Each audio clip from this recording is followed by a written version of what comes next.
네, 이해찬 당대표의 속개 선언으로 더불어민주당 제272차 최고위원 회의를 속개하겠습니다. 271차 최고위원을 속개하겠습니다. 이해찬 당대표님의 발언이 있겠습니다.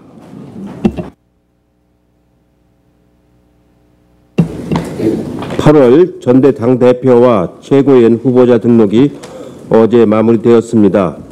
당대표 후보에 3분, 최고위원 후보에 10분이 등록을 하셨습니다. 당대표 선거는 컷오프가 없지만 최고위원 선거는 24일에 컷오프를 실시할 예정입니다. 이어 주말부터 제주와 강원을 시작으로 본격적인 전대레이스에 돌입할 예정입니다.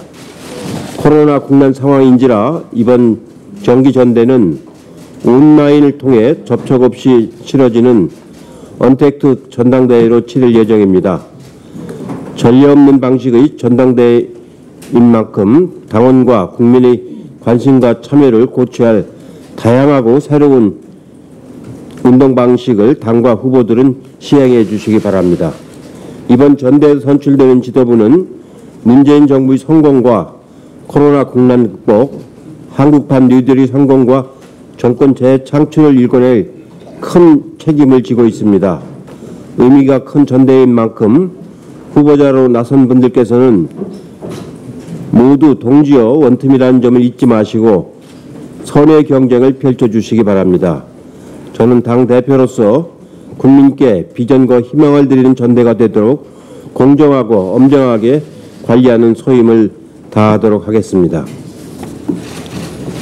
세계 각국에서 코로나 백신 개발의 청신호가 켜지고 여기에 한국 기업도 참여하는 등 코로나 팬데믹 극복을 위한 인류의 노력이 조금씩 진전을 보이고 있습니다. 이제 코로나 국난 극복 이후를 차근차근히 준비해야 할 때입니다. 한국판 뉴딜은 코로나 이후를 대비하는 대형 프로젝트로서 내년 예산안에 본격 반영되는 미래 전환의 대과업입니다. 5년간 160조 원이 넘는 재원이 투입되고 190만 개 일자리를 창출할 한국판 뉴딜이 성공하기 위해서는 정부의 노력도 중요하지만 기업과 전문가들이 지혜를 모으고 민간의 기술과 자원을 많이 투입해야 합니다. 최근 현안이 많지만 코로나 이후를 준비하는 일도 정부와 국회, 언론과 제4의 영역에 관심을 기울여야 합니다. 민주당은 이미 미래전환 K뉴딜위원회를 출범시켰고 이번 주 금요일 회의를 열어 예산과 사업 등을 점검하도록 하겠습니다. 전문가 언론의 활발한 토론과 대안 제시, 기업과 국민의 관심이 집중될 때 우리는 코로나 이후의 미래 전환을 위한 전환을 성공적으로 마칠 수 있습니다. 보다 많은 관심과 참여를 부탁을 드리겠습니다. 전국의 정수장에서 유충이 발견되어 국민들의 불안과 불편이 커지고 있습니다. 수돗물은 국민 생활의 가장 필수적인 공공재로 국민들이 믿고 마시며 사용할 수 있는 수돗물 공급과 관리는 정부의 기본 책무라고 하겠습니다. 많은 국민들께서 불편과 불안을 겪지 않도록 최선을 다하겠습니다. 정부의 특단의 대응책을 촉구합니다. 우선 해당 지역 수돗물 정상화와 사태 확산 방지가 가장 시급한 일입니다.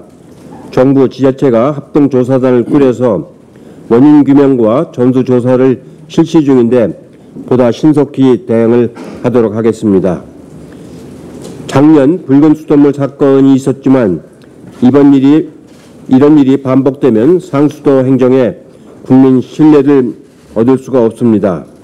당정은 정수장에서 각 가정의 수도꼭지에 이르기까지 근본적인 수돗물 안전대책에 만전을 기해 주시기를 당부합니다. 이상입니다. 네, 김태년 원내대표의 발언이 있겠습니다. 오늘부터 21대 국회 첫 번째 대정부 질의가 시작됩니다. 대정부 질문은 국회가 국민의 대표로서 정부의 국정 운영과 현안 대응을 점검하는 자리입니다. 지난 국회까지 대정부 질문은 정책과 대안 제시보다는 어쩌면 정쟁이 우선되는 그런 아쉬움이 있었습니다. 새롭게 출발한 21대 국회에서는 국민을 실망하게 하는 과거의 대정부 질문 방식이 반복되어서는 안 됩니다. 특히 코로나 위기 속에서 열리는 대정부 질문인 만큼 소모적 정쟁 대신 위기 극복을 위한 책임 있는 국정 점검의 장이 되어야 합니다. 민주당은 코로나 극복부터 시급한 민생 현안 해결에 집중하는 대정부 질문으로 국민에게 힘이 되겠습니다. 야당도 정부를 비판하되 정확한 사실에 근거해야 하며 정책 대안도 함께 제시해 주기를 바랍니다. 막말과 가짜 뉴스로 점철된 과거와 같은 대정부 질문은 코로나19로 고통받고 절망하는 우리 국민을 더욱 힘들게 할 뿐이라는 점을 거듭 강조합니다. 21대 국회에서는 대정부 질문이 비판과 존중, 경청과 대안 제시가 공존하는 일하는 국회의 새로운 정치 문화로 정착되기를 기대합니다. 부디 국민의 눈높이에서 부합하는 대정부 질문이 될 수 있도록 여야가 함께 노력하자는 말씀을 드립니다. 내일 노사정 합의안 추인을 위한 민주노총 임시대의원대회가 열립니다. 이번 노사정 사회적 대화는 민주노총의 코로나19 원포인트 비상협의 제안으로 시작된 것입니다. 그리고 민주노총 위원장이 직접 참여해서 고용 유지를 위해 경영계와 노동계가 협력하고 정부는 전국민 고용보험 도입과 국민취업지원제도 확대 등 사회 안전망을 대폭 강화하는 내용의 합의안을 마련했습니다. 그런데 민주노총의 내부 진통 때문에 22년 만에 노사정 대타협이 무산될 위기에 처해 있습니다. 민주노총은 100만 조합원을 가진 우리 사회의 책임 있는 공적 조직입니다. 노동계를 대표하는 조직으로서 요구와 투쟁만 하는 조직이 아니라 사회적 책임을 다하는 모든 노동자의 민주노총이라는 것을 보여주기를 바랍니다. 그렇게 함으로써 새로운 노사문화, 발전된 사회적 대화의 모델을 만들어 나가야 합니다. 만약 내일 대의원대회에서 합의안 추인이 부결된다면 코로나 위기 극복을 위한 사회적 연대와 책임은 약화될 것입니다. 사회적 대타협은 하면 좋고 안 하면 그만인 선택사항이 아니라 경제성장과 고용안정, 글로벌 선도국가로 나아가기 위한 필수 전략입니다. 코로나로 인한 경제 충격이 국민의 삶을 위협하고 있습니다. 또한 4차 산업혁명이 가속화는 일자리의 형태를 급속하게 바꾸고 있습니다. 노사정이 사회적 대타협으로 경제 위기도 극복하고 지속 가능한 성장의 토대를 마련해야 합니다. 만약 이런 노사정 합의안이 무산되면 가장 큰 어려움에 처하는 것은 취약계층 노동자들일 겁니다. 민주노총이 위기 극복을 위한 사회적 연대와 책임에 대한 감수성이 더 높아져야 한다는 것을 주문합니다.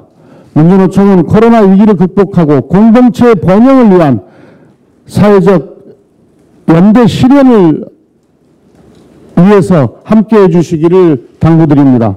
내일 대의원대회에서 현명한 판단이 있기를 기대합니다. 발언 있겠습니다. 네.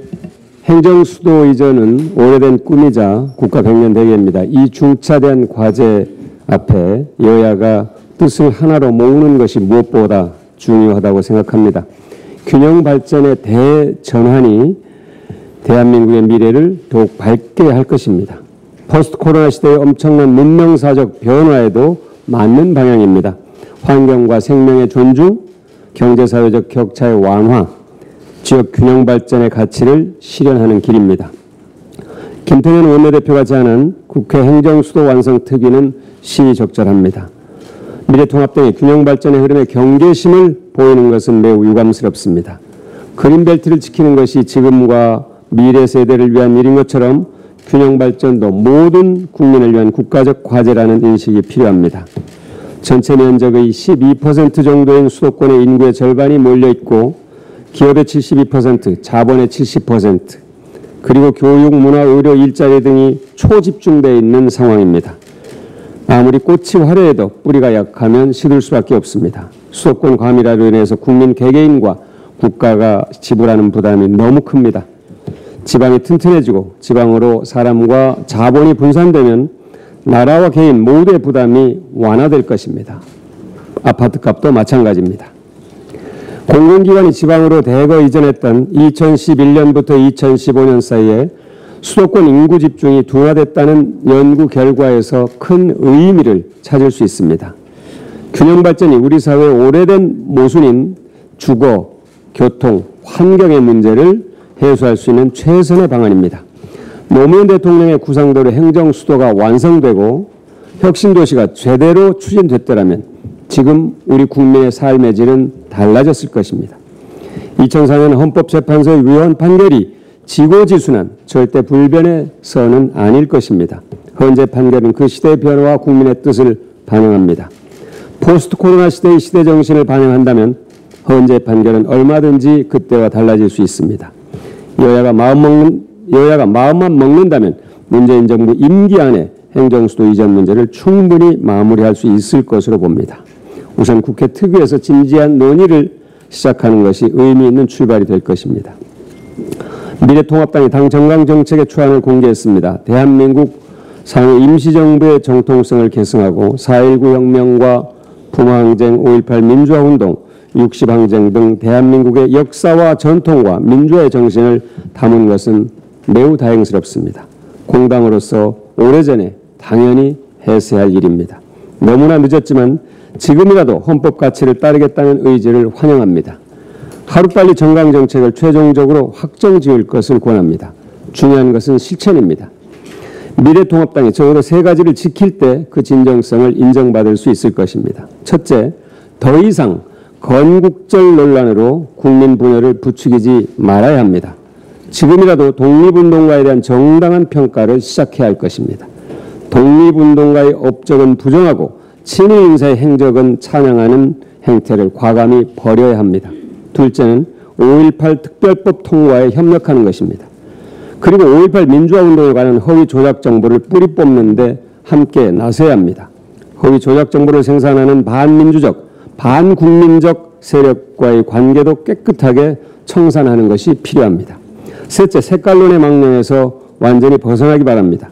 박지원 국정원장 후보자에게 적과 내통하는 사람이라고 한 발언은 개인의 명예를 심각하게 훼손한 폭언인 것은 물론이고 한반도 평화를 위한 정치적 노력을 부정하는 매우 유감스러운 행태입니다. 뿌리 깊은 색깔론에서 비롯된 것입니다. 색깔론에 기반한 망국적 지역주의와도 결별해야 합니다. 최소한 이 3가지를 실천해야만 미래통합당의 새로운 정강정책이 공한 메아리가 되지 않고 국민들의 동의를 얻을 수 있을 것입니다. 이상입니다. 서른 최고위원의 발언이 있겠습니다.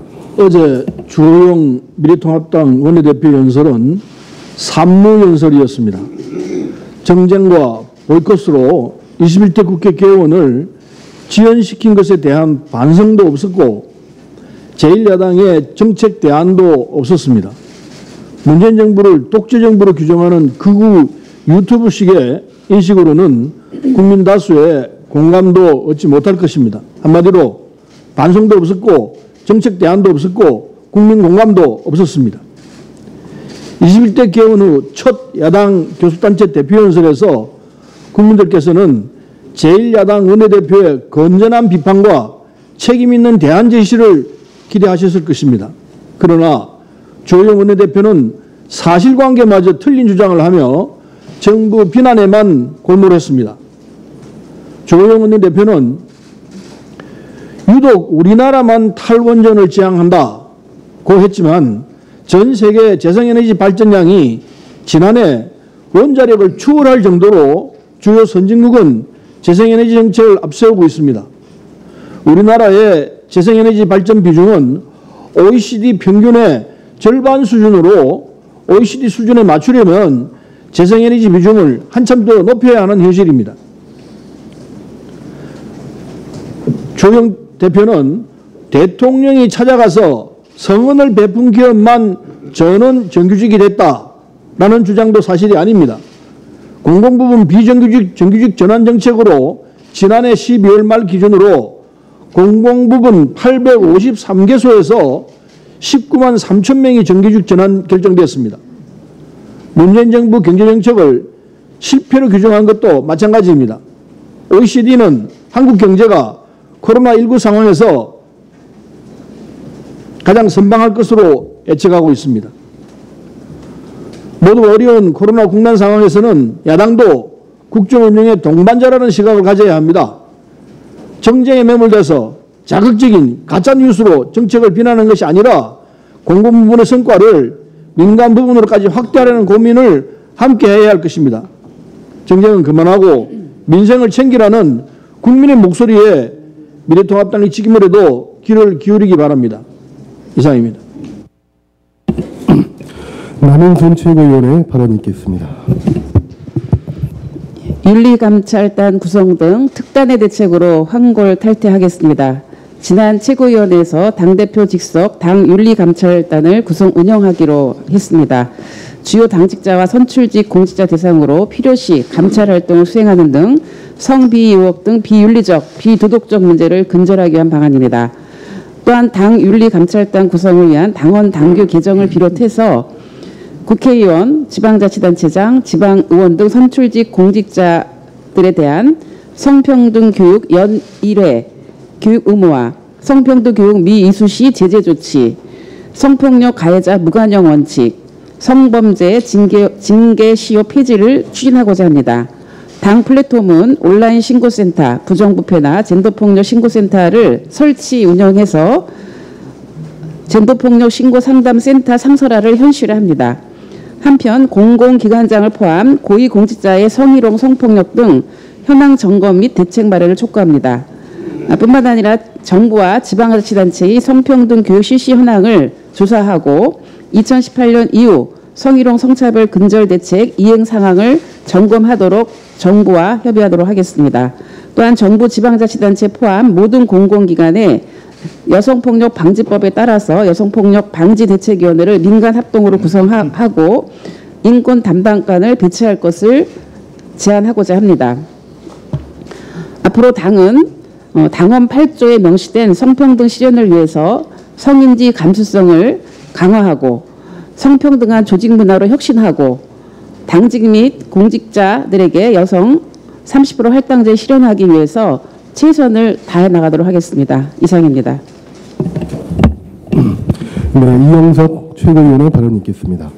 예, 박광원 최고위원께서도 언급을 해주셨습니다만 미래통합당이 당의 비전을 담은 정강정책 초안에 5.18 민주화운동과 육시방정의 정신을 이어간다는 내용을 포함시켰다고 합니다. 미래통합당이 보수정당 창립 이래 처음으로 정강정책에 5.18 민주화운동을 명기하기로 한 것은 퇴행적 보수화는 앞으로 절연하겠다는 의지를 표명한 것으로 받아들여집니다. 미래통합당의 전향적인 방향 전환을 환영합니다. 5.18 민주화운동을 명기한 정강정책이 당 상임 전국위원회와 전국위원회의 의결 과정에서 최종적으로 확정될 수 있기를 또 기대합니다. 5.18 민주화운동은 역사적으로나 법적으로 이미 평가가 끝난 사안인데도 미래통합당 소속 일부 의원들은 5.18 정신을 왜곡하고 폄훼해 왔습니다. 극우 인사들이 날조에 퍼뜨리고 있는 북한군 개입설에도 동조했습니다. 심지어 미래통합당의 전신인 자유한국당 소속 국회의원들은 민의의 전당인 국회에서 5.18 망언을 서슴지 않았지만 제대로 된 징계도 받지 않았습니다. 미래통합당 이런 행태로 인해 5.18 정신은 훼손됐고 간만의 세월을 견뎌온 5.18 유가족과 민주인사들의 명예 또한 짓밟혔습니다. 지역 분열과 갈등도 더욱 심화됐습니다.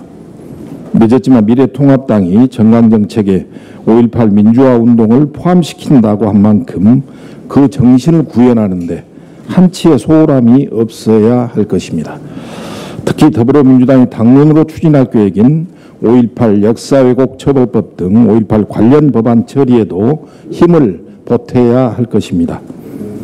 개혁보수라는 명패를 달기 위해 겉으로 변화하는 척한다는 일각의 비난을 불식시키기 위해서라도 꼭 그렇게 하시길 바랍니다. 김태년 원내대표께서 그제 교섭단체 대표연설에서 국회와 청와대 그리고 모든 정부 부처를 세종시로 이전해 행정수도를 완성해야 한다고 제안하셨는데 적극 지지합니다. 이와 함께 공공기관 이전 또한 신속히 추진되어야 합니다. 지난 20일 문재인 대통령께서 공공기관 추가 이전 구상을 보고받았다고 합니다. 대한민국은 수도권 과밀화로 극심한 몸살을 앓고 있습니다. 전국 국토 면적의 11.8%에 불과한 수도권에 인구 절반 이상이 살고 국토 면적의 0.6%인 서울에 18.8% 인구가 거주하다 보니 주택이 항상 부족하고 집값은 지속적으로 오르고 있습니다. 반면 지방은 인구 유출과 고령화로 소멸위기에 놓여 있습니다. 이 같은 불균형을 해소하기 위해서는 수도권 공공기관의 지방 이전이 조속히 이루어져야 합니다. 현재 지방 이전 대상 공공기관 근무 인원이 6만 명에 달하는 것으로 추산됩니다. 노무현 정부 당시 추진된 공공기관 이전 사업이 지역 활성화와 지방인구 증가에 어느 정도 기여하고 있는지에 대해서는 실증된 바가 있습니다. 국가 균형 발전, 수도권 과밀화 해소, 지역 소멸 위기 극복, 그리고 수도권 집값 안정을 위해서라도 공공기관의 지방 이전을 조속히 시급히 추진해야 할 것입니다. 이상입니다. 네, 이상 모두 발언을 모두 마치고 회의를 비공개로 전환하겠습니다. 언론인 여러분들의 협조 부탁드립니다.